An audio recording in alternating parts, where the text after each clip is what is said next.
Today I'm going to roast a green bean from Ethiopia.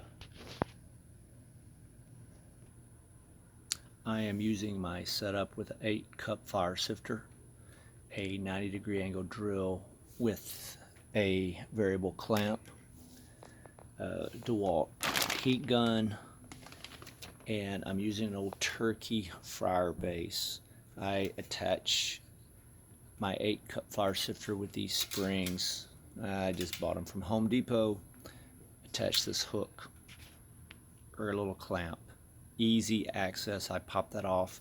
Then I put them in these pans to cool them with heat transfer. Right before I do that, I take that fan and I stick it under here and I blow the additional excess chaff off and begin the cooling process. Before it's rolling, I'm beginning now.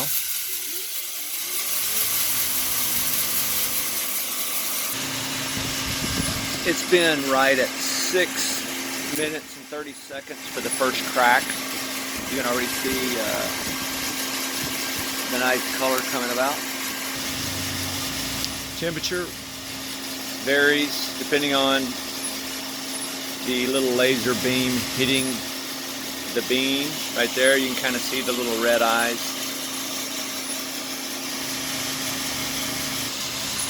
I also have this fan. It's blowing the chaff out and away into my backyard.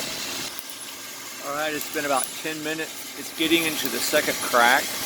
The bean is a little darker. I'm going to check the temp. Then jumping back. There we go.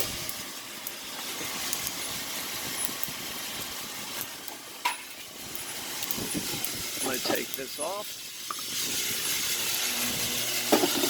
Put the fan underneath.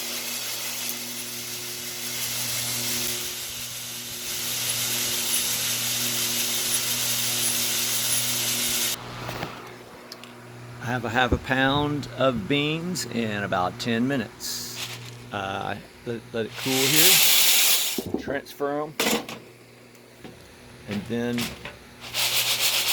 just let the heat move from the beans. That's it.